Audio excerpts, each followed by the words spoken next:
And today's question is tag question. But before that, you have to know what is the full meaning of tag questions or question tags. What is the meaning of question tags? Tell me. Question tags. Do you know the meaning of question tags? No. Listen now. Question tag means এখানে লেখো প্রশ্নের সাথে প্রশ্ন জুড়ে দেওয়া, প্রশ্নের সাথে প্রশ্ন জুড়ে দেওয়া। অ্যারো মার্ক, আপনি কেন একটা প্রশ্নের সাথে আরো একটা প্রশ্ন জুড়ে দেবেন? Why? Because we have to know the certainty, the surety, the confirmation of that very question. অর্থাৎ প্রশ্নের এই যে সত্যতা যাচাই করা, প্রশ্নের সত্যতা যাচাই করবার জন্য, একটা প্রশ্নের সত্যতা যাচাই করবার জন্য ওই প্রশ্নের শেষে আবার একটা প্রশ্ন জুড়ে দেওয়া হয়। প্রশ্নের সত্যতা যাচাই করবার জন্য ওই প্রশ্নের সঙ্গে আরো একটা প্রশ্ন জুড়ে দেওয়া হয়, তার নাম ট্যাগ কোশ্চেনস অথবা কোশ্চেন ট্যাগ। ট্যাগ মানে লেজ, জুড়ে দেওয়া। বোঝা নাই বিষয়টা? যেমন ধরো, যখন তোমরা কোথাও ভ্রমণ করতে যাও, ট্রাভেল করতে যাও, ট্রিপ করতে যাও, ট্যুর করতে যাও, তখন ব্যাগগুলো, লাগেজগুলো, সুটকেস, ব্রিফকেস, অ্যাটাচেগুলো থাকে, তো সেগুলোর সঙ্গে bus company, aeroplane company, launch company, steamer company, rail company, যারাই হোক না কেন, একটা ট্যাগ লাগিয়ে দেয়। কত নম্বর সিট, কত নম্বর প্যাসেঞ্জার, কত নম্বর সিট, কোন ক্লাসের সিট, এগুলো লাগানো থাকে। কিন্তু ওর নাম হলো জুড়ে দেওয়া, ট্যাগ লাগিয়ে দেওয়া, ট্যাগ জুড়ে দেওয়া। তার মানে ট্যাগ কোশ্চেন মানে কোশ্চেনের সঙ্গে ট্যাগ লাগিয়ে দেওয়া। ওই ট্যাগটা কেন লাগাবেন? কোন একটা প্রশ্নের প্রকৃত সত্যতা যাচাই করবার জন্য we have to tag the question with another small question. This is called tag question. কি রকম? যেমন ধর, আমি তোমাকে বললাম তুমি তো একজন পরীক্ষার্থী, তাই না? এই তাই না শব্দটাই ট্যাগ কোশ্চেন। তুমি তো মিথ্যা কথা বলো না, বলো কি? বোঝা নাই বিষয়টা? আমার ট্যাগ কোশ্চেনটা যদি অ্যাফার্মেটিভ হয়, তোমার মূল বাক্যটা হবে নেগেটিভ। আবার মূল বাক্যটা নেগেটিভ হলে ট্যাগ কোশ্চেন হবে অ্যাফার্মেটিভ। কিরকম দেখো, আমি তোমাকে বললাম তোমার নাম তো আমিরুল, তাই না? তাই নয় কি? ওকে, ফাইন। মানে প্রদত্ত শব্দ থাকবে অ্যাফার্মেটিভ, ট্যাগ হবে নেগেটিভ। আবার যদি শব্দ নেগেটিভ হয়, যেমন ধরো তুমি তো বেড়াতে যাওনি, গিয়েছিলে, এরকম কিন্তু কথাটা। অর্থাৎ অ্যাফার্মেটিভ নেগেটিভের খেলা। তো ট্যাগ কোশ্চেনের মোটামুটি একটা পরিচয় জানতে পারলাম। Now let's get back to that. What's are the rules of solving the tag question.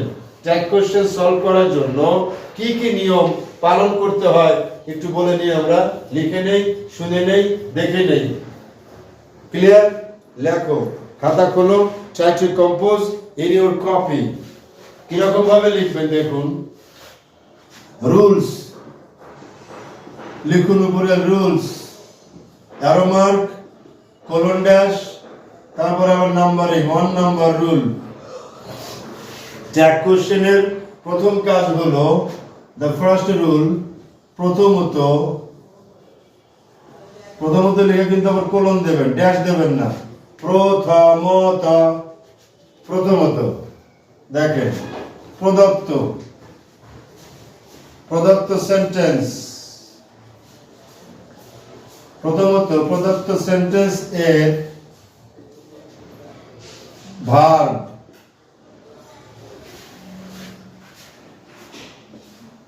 খুঁজে বের করতে হবে। বুঝছো আলিফ? কি করতে হবে? প্রদত্ত সেন্টেন্সের যে সেন্টেন্সটুকু কমা দিয়ে লেখা থাকবে, যে সেন্টেন্সটুকু কোশ্চেন হিসেবে থাকবে, ওই কোশ্চেনটার ভার্ব খুঁজে বের করতে হবে। প্রথম নিয়ম, you have to find out the verb of the sentence, main verb অথবা হেল্পিং ভার্ব। আগে মেইন ভার্বটা খুঁজবেন, খুঁজে বের করতে হবে। খুঁজে বের করার পরের কাজটা কি দেখাচ্ছে সেটা দেখুন। 2 নম্বর নিয়ম হলো ওই মেইন ভার্বের সঙ্গে আপনি দেখলেন যদি মেইন ভার্বের সাথে এস অথবা ইএস থাকে, দেখো যদি মেইন ভার্বের সঙ্গে if the main verb has any kind of h or es at the last of the verb, then কি হবে লেখেন এখান থেকে আসুন, ট্যাগ কোয়েশ্চেন হবে কি দিয়ে হবে, আবার লিখুন ডাজ অথবা ডাজন্ট দ্বারা। ট্যাগ কোশ্চেন হবে ডাজ অথবা ডাজন্ট দ্বারা।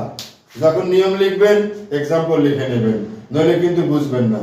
আমাদের এখানে বলা হচ্ছে মেইন ভার্বের সঙ্গে if the main verb of the question is with s or es, the tag question will be started with does or doesn't। আবার বলো কি বলেছিলাম, ট্যাগ কোশ্চেন হবে ডাজ ইয়ার। প্রথমত প্রথমের ভার্ব যদি মেইন ভার্বের সাথে এস বাই এস থাকে, ট্যাগ কোশ্চেনে হবে ডাজ বা ডাজন্ট। হ্যাঁ রাইট, একটা एग्जांपल দিলে বুঝবে, নইলে কিন্তু বুঝবে না, এর অর্থটা তুমি খুঁজবে না। এবার দেখো ট্যাগ কোশ্চেন কিভাবে এস বাই এস দিতে হয়, কেমন করে এস বাই এস থাকে এবং এস বাই এস থাকলে কিভাবে লিখতে হয়। ধরো লিখলাম রহিম, রহিম কিন্তু goes to school, কমা থাকলো, ট্যাগ এটুকু হবে, লাস্টে মার্ক অফ ইন্টারোগেশন থাকবে। প্রদত্ত বাক্য কোনটুকু, যেটুকু এখানে দেওয়া আছে। তোমার কাজ কিন্তু এখানে, হ্যাঁ রহিম goes to school, পরে goes to school। Doesn't sir, main verb কোনটা, ডাজন্ট হি। মেইন ভার্ব পাইছো তো? জি স্যার। মেইন ভার্বের সঙ্গে কি আছে? ইয়েস আছে স্যার। তাহলে এখানে শুরুতে কি হবে, ডাজন্ট। ডাজ। এখন নট কেন হবে ডাজের সঙ্গে? কারণ স্যার ওই গোস ওটা হলো আপনার অ্যাফার্মেটিভ। অ্যাফার্মেটিভ। Excellent excellent. প্রদত্ত সেন্টেন্স অ্যাফার্মেটিভ থাকলে নেগেটিভ হবে ট্যাগ, আর প্রদত্ত সেন্টেন্স নেগেটিভ থাকলে ট্যাগ কোশ্চেন হবে অ্যাফার্মেটিভ, তাই নয় কি? তো দেখো ডাজের সঙ্গে নট লিখতে হবে, কিন্তু সংক্ষিপ্ত করলে ওটা উঠে যায়, কমা বসবে। ডাজন্ট, এখন রহিমের পরিবর্তে সাবজেক্ট কি বসাবেন? একদম পাক্কা, মূল শব্দ কি হলো? ডাজন্ট হি। এখন প্রশ্ন হলো এই ডাজটা অনেকে ছোট হাতের দিয়েও লিখতে পারেন, আবার বড় হাতের দিয়েও লিখতে পারেন। আপনাকে ফলো করতে হবে, যখন লিখবেন ক্যাপিটাল লেটার তখন সব ক্যাপিটালে হতে হবে। একবার ক্যাপিটাল লিখলাম আবার স্মল লিখলাম তা নয়। যে কয়টা কোশ্চেন থাকবে you have to follow the same proforma of the letters. অক্ষরের ফন্ট আপনি কখনো ক্যাপিটাল কখনো স্মল লিখতে পারবেন না। স্মল লিখলে সবগুলো স্মলই লিখবেন, ক্যাপিটাল লিখলে সবগুলো ক্যাপিটালে লিখবেন, মানে প্রথম অক্ষরটা। All clear? ডাজ বা ডাজন্টের ব্যাপারটা গেল। এবার আসুন নতুন করে একটা एग्जांपल লিখবো। আবার তুমি লেখো খাতায়, আমি লিখবো বোর্ডে। কিভাবে লিখবেন? 2 নম্বরটা লিখুন, যদি যদি মেইন ভার্ব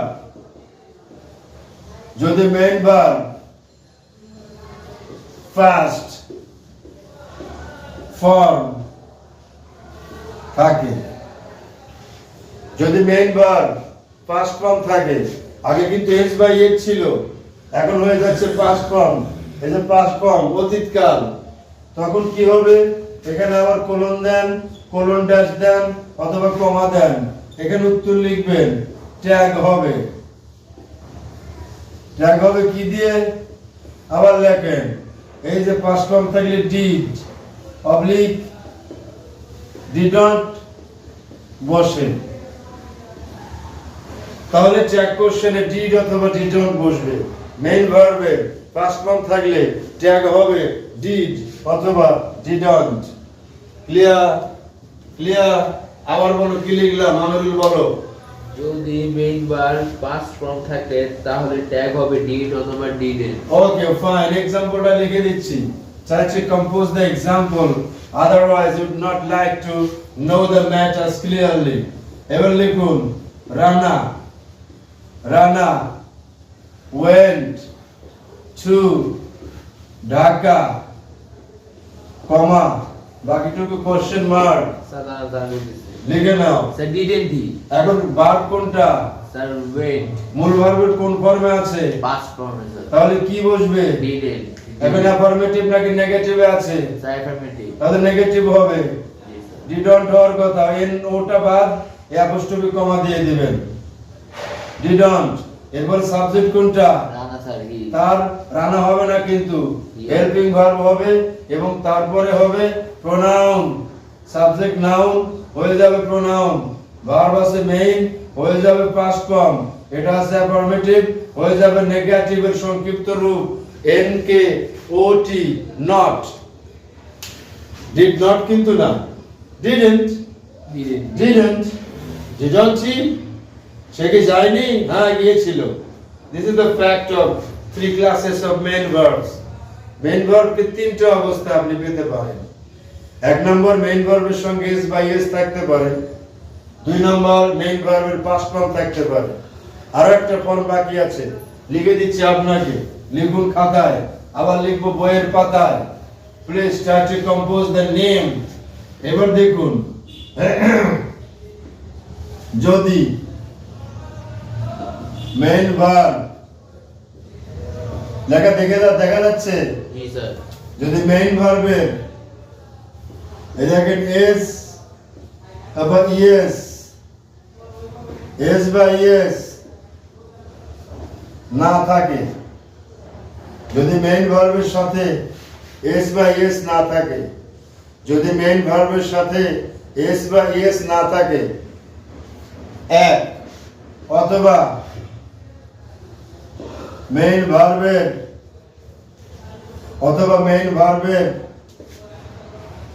ফার্স্ট ফর্ম না থাকে, আপনি মেইন ভার্বও পেলেন, মেইন ভার্বের সাথে এস বা এস ও পেলেন, মেইন ভার্বের পাস্ট ফর্মও পেলেন। এখানে বলা হচ্ছে মেইন ভার্বের সাথে এস বা এস নাই, মেইন ভার্বের পাস্ট ফর্মও নাই, তখন ট্যাগ করবেন কি দিয়ে? তাই নয় কি? কোশ্চেন নাকি এটা একটা অবশ্যই বড় প্রশ্ন। তখন ট্যাগ করবেন কি দিয়ে? এই যে অ্যারো মার্ক দিয়ে লেখেন ডু অথবা ডু নট বা ডন্ট, ট্যাগের জন্য এটা বসবে। লিখুন, এক্সাম্পল লিখে দিচ্ছি আপনাকে, they play football, they play football, comma tag question কি হবে বলুন তো মামা? Don't they. কেন ট্যাগ কোশ্চেনে ডোন্ট হবে কেন? স্যার কারণ এখানে পাস্টও নাই, ইয়াও নাই, এস বাই এস ও নাই। এক্সেলেন্ট হয়ে গেছে। মানে মেইন ভার্ব দিয়ে যে ট্যাগ কোশ্চেন গুলো হবে, ওই 3টা কোনো প্রবলেম আছে? আর প্রবলেম নাই তো? আমাকে একে একে বলো, মেইন ভার্ব কয় রূপে থাকতে পারে? কি কি রূপ থাকতে পারে? এস বাই এস যুক্ত, আচ্ছা। একটা পাস্ট পার্টিসিপল যুক্ত, আচ্ছা। একটা হলো দুইটা ছাড়া যুক্ত। দুইটা মানে কি কি ছাড়া? এস বাই এস ও নাই? S, S by S. এক কথায় শেষ, মেইন ভার্বের সঙ্গে এস বাই এস থাকতে পারে, মেইন ভার্বের পাস্ট ফর্ম থাকতে পারে, মেইন ভার্বের সঙ্গে এস বাই এস ও নাই, আবার পাস্ট ফর্মও নাই। তাহলে এস বাই এস থাকলে শুরুতে ডাজ হবে অথবা ডাজন্ট হবে। এটি একটু ক্লিয়ার করুন তো আমাকে, কখন ডাজ হবে, কখন ডাজন্ট হবে, কখন ডিড হবে, কখনো ডিডন্ট হবে, কখনো ডু হবে, কখনো ডোন্ট হবে। এই যে কখন অ্যাফার্মেটিভ কখনো নেগেটিভ, এটা কেন হচ্ছে? ইয়া এস বাই এস থাকলে ডাজ বা ডাজন্ট হবে, ইয়া তারপর ইয়া পাস্ট পার্টিসিপল থাকলে ইয়া না পাস্ট ফর্ম, পাস্ট ফর্ম থাকলে ডিড বা ডিডন্ট হবে। আচ্ছা। আর এই দুইটা এস বাই এস আর পাস্ট না থাকলে তাহলে ডু বা ডাজ। এখন প্রশ্ন কিন্তু ওইটা না, প্রশ্ন ছিল যে কখনো নেগেটিভ হচ্ছে, কখনো অ্যাফার্মেটিভ হচ্ছে, কোন কারণে? যেমন ডু হতে পারে, ডোন্ট হতে পারে, ডাজ হতে পারে, ডাজন্ট হতে পারে, ডিড হতে পারে, ডিডন্ট হতে পারে, এইটা কেন হচ্ছে? অ্যাফার্মেটিভ হলে আমি ইয়া নেগেটিভে পরিণত করব ট্যাগ কোশ্চেন, আর নেগেটিভ হলে এক্সেলেন্ট। তার মানে প্রদত্ত বাক্য গিভেন সেন্টেন্স প্রদত্ত বাক্য যদি অ্যাফার্মেটিভ হয় ট্যাগ কোশ্চেন হবে negative. On the other hand প্রদত্ত বাক্য যদি নেগেটিভ হয় ট্যাগ কোশ্চেন হবে অ্যাফার্মেটিভ। এই জন্য একদম একদম ঠিক আছে। 6 আর 9 উল্টা পাল্টা। চলো যাই পরেরটায় যাই। আমরা মেইন ভার্বের গুলো পেলাম, এবার অন্যান্য ভার্বের বেলায় কি হয় একটু দেখে নিচ্ছি। অন্যান্য ভার্বের বেলায় কি হয় একটু দেখে নেবেন। কিরকম দেখে নেবেন? এবার দেখুন, ব্যাপারটা হলো এরকম, ট্যাগ কোশ্চেন করার জন্য আপনাকে হেল্পিং ভার্ব খুঁজতে হবে, মডাল ভার্ব খুঁজতে হবে, এবং কখনো কখনো শুধু ভার্বই নয়, সাবজেক্ট কি হবে এটাও একটা ব্যাপার। সাবজেক্ট হিসেবে আপনি কি বসাবেন, অর্থাৎ হেল্পিং ভার্বের পরে যেমন ডোন্ট বা ডিডন্ট, ডাজ বা ডাজন্ট, ডু বা ডোন্ট, এরপরে তো আবার সাবজেক্ট বসাতে হবে, তাই নয় কি? ওই সাবজেক্টের একটা ব্যাপার রয়ে গেছে, সেটা পরে জানবো। আজকে এখন এটুকু জানবো আমরা সেটা, যদি আমাদের মেইন ভার্ব নাই, মেইন ভার্ব খুঁজে খুঁজে মেইন ভার্ব পেলাম না, তাহলে অন্যান্য যে ভার্ব তাগুলি কি হবে? অন্যান্য ভার্বের বেলায় কি হবে? আজান দিল নাকি? আচ্ছা, আজকে এ পর্যন্তই ক্ষান্ত দিব আমরা। ধন্যবাদ। আজানের break. Would like to continue our class next day. এগুলো মাথায় রেখো, হোম প্র্যাকটিস এটা করবে এবং কয়েকটা ট্যাগ কোশ্চেন করে নিয়ে আসবে আগামী ক্লাসে ইনশাআল্লাহ। এবং এ পর্যন্তই। আল্লাহ হাফেজ। আসসালামু আলাইকুম ওয়া রাহমাতুল্লাহি ওয়া বারাকাতুহু।